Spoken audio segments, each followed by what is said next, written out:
مناڵەکان بە دایک و باوکان کاتێ چوونە ناو ساڵەوە پیرێژن بوون و یا ئەختیار بوون خۆی ئۆف لە شتێکەوەترێ کە قێزت لێ بێتەوە واتە دایک و باوکت بینی پیسییان پێوە بوو نەڵێی ئۆف چونکە لە وەختێکا بوو تۆ پیسیت پێوە بوو ئەوان ئۆفیان ناکرد والله جاری واشێ دایکەکاڵێ ئەڵڵاه لەم بۆنە چەند خۆشە بە پیسی مناڵەکە واڵێ خوا ئەفەرمێ وەلا تەقول لەهما ئوف ئەوە ئازایی نییە کاتێ دایک و باوکت لە شیان ساغە ئەوە ئازایە کە پیر و پەککەوتە بوون لە ماڵ اینجا کە خزمەتیان بکەیت چی لێ بکەم کاکە لە هیچ کۆ بەن نابێت نە لە ماڵ ئێمە نە لە ماڵ فلان تۆ قێزت دەیتێتەوە بەن نابێتی ولا تقل لهما ئوف ئەوە حقوقی والیدەینە بە دایک و باوک بڵێ ئۆف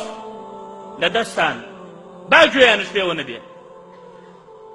ولا تنهرهما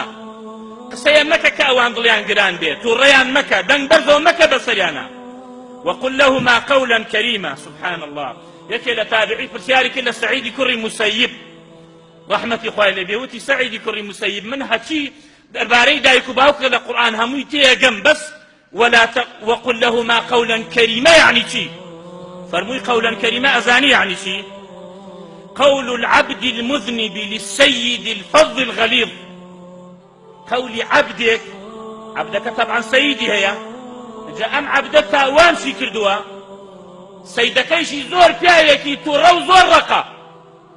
ئەمەش عەبدێتی تاوانشی کردووە ئەبێ ئەو عەبدە چی بە سەیدەکەی بڵێ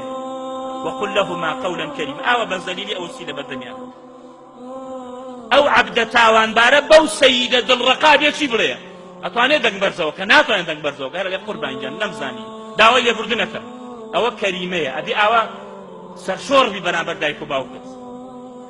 واخفض لهما جناح الذل من الرحمة كاتي تيل لآسمان فريكاتي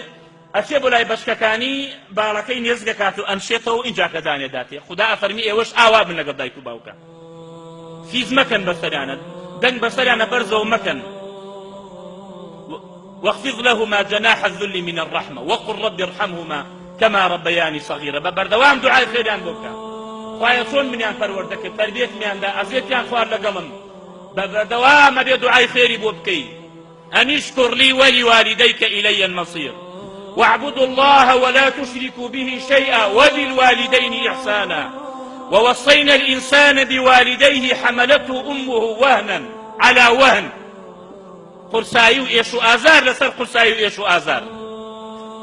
أبوشي وإبراهيم سلامي خواهي لسر بيت ئەزانێ دایک و باوکی حەقێکی هەیە لەسەری بۆیە وتیانەی پێغەمبەری خوا ئەحەب الأعمال إلى الله چییە